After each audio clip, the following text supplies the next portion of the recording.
Alright, day 16, the mystery religions. You guys are all putting a good headset on all this. I can see you lining up to get to know me, even though, of course, it's all blocked and controlled. But that's just the way of it. You know, they're just covering their butts, and that's okay. We accept that from them. But as the underdogs, we must rise. And what do we must rise against? These mystery religions. It says in the Bible that the end times will have a mystery religion that will get destroyed. That mystery religion, I think, and I got Freemasons and Illuminati members who are signing up to talk to me. We don't have much to talk about. But that's because I'm against the mystery religions. Egypt was full of mystery religions. The East has got its mystery religions, but the mystery religions that I'm thinking about particularly are the Freemasons, the Illuminati, the Skull and Bones, the Scroll and Key Society. These guys, the Bohemian Grove, and the one where they met in Canada recently, and now they meet in Davos, Switzerland.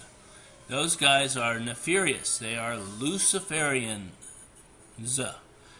Luciferianism and Satanism are the worship of the twin deity, the devil. Basically, it's a horned society, and you see it in the media, and you see it, not so much the media, but you see it in the, which is affected by Project Mockingbird by the CIA, influenced by, if not taken over completely, by the Skull and Bones Society of Yale University, with John Kerry being a major member. Anyway, I'm trying to say that before the flood and up to today is what we're going to look at in these slides. And sit back and get comfortable. Alright, so don't want that word cut off. Symbolism. These are the mystery religions. You've seen a little bit of them because you saw the different players who were fighting against the God of Moses. And that fight's been going on, and it is a fight for your mind and your soul, ultimately. Sorry to put pressure on you. I love you guys. But this is the Freemason star, or the Eastern Star, as you see here, for women. And it is a belief that Lucifer is God, that the star symbol is the symbol for Lucifer. And we know this because the Freemasons have said as much in their books. I think it was Albert Pike was the head of the Freemasons back during the Civil War. And he said we had to have 3 world wars in order to bring about the one world society in which the Antichrist would reign. And here's the symbol of the Freemasons. You got the square here, this square, and the compass here. And next to it is a symbol of the morning glory. It's the serpent, but with a head, kind of like a chicken in this case. Are they chickens? I don't think they're chickens. They even have a rule that you can smoke pot in their pot. Marijuana, the archangel name of Michael, in their lodges. And the police can't bust you. So they have some privileges we don't have. And they could be roped into doing the one world government or the new world order. I hate conspiracies too. But put your tinfoil hats on because we're looking at some today.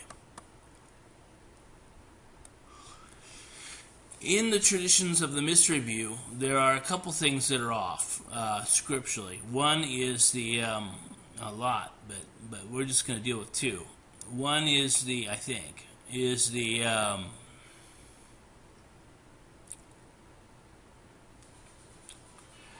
mystery school's use of Gnosticism.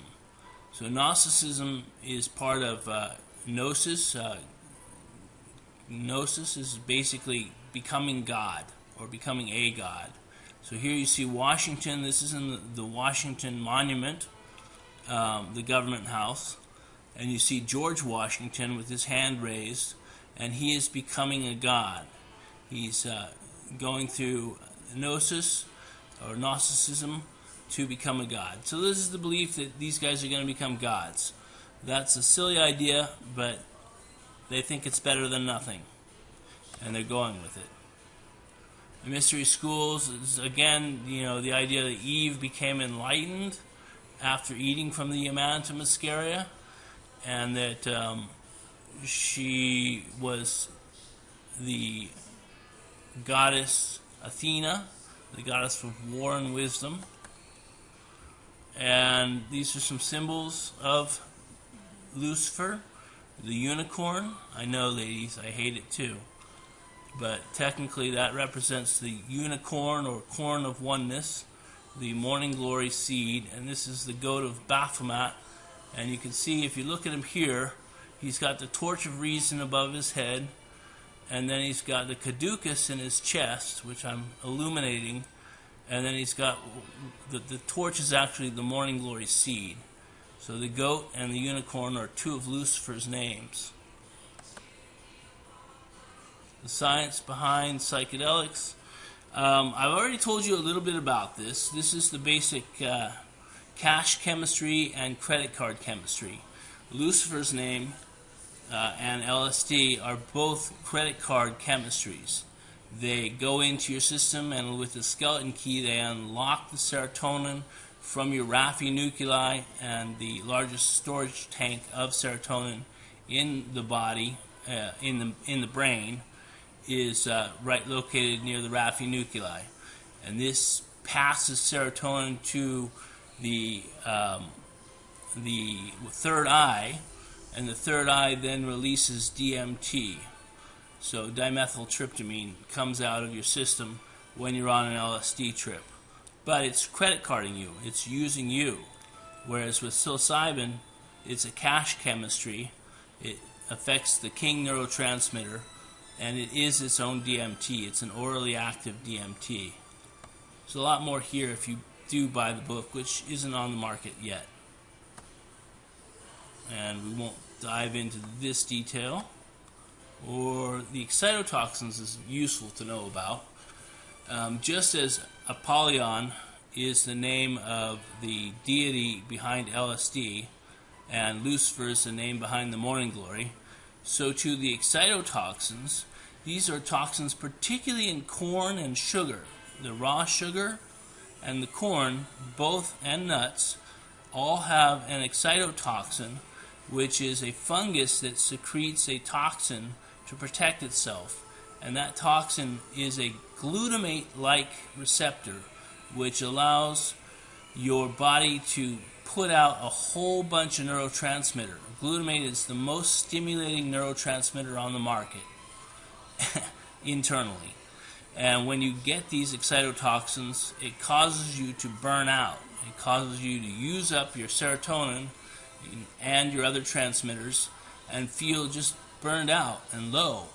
And if you've ever felt like that, then you would look at your food and examine it to see if 3 or 4 days after you would have used up that transmitter supply, your storage tank, and your refrigerator inside of you, your neurochemistry, is all gone.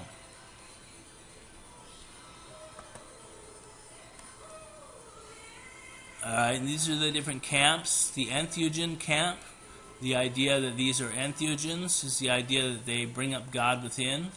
I do not think that of the morning glory, Lucifer's name, or of Satan's name, the Manna Muscaria, and I do know that's a stretch of your imagination, believe me.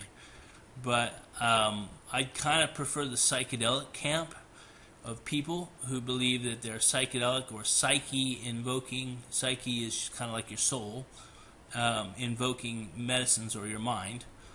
And they seem to be mind manifesting. Whereas the entheogen, as far as entheogens go, I would only say that psilocybin is an entheogen to bring up God within, because I think that is God's name. And I've tried to show you the evidence to support that. I'm going to go to the next slide here in a moment, but we're going to wrap on this next slide. The fallen angels, Cirrus A and Cirrus B. I've already told you that Cirrus A and Cirrus B You know, the radio station Sirius X1 or Sirius X1 is basically the name of a star, which is called the morning star sometimes. It follows the sun into the sky, and it's basically a twin star that the Egyptians, without telescopes, knew that it was a twin star. They somehow knew that there were two stars there, and they spin around each other, and they are analogous to, though not the same as, Lucifer and Satan. Satan being the greater of the two powers. But we just call him the devil. He has two horns, two parts to himself. Just like God has two parts, well, three. But Jesus is part of God, and God is, of course, God. So he has one name to call him, whereas they have two names, but both of them tend to take you the wrong direction. All right, it's a wrap for the day. Thanks, guys, for paying attention. God bless you all.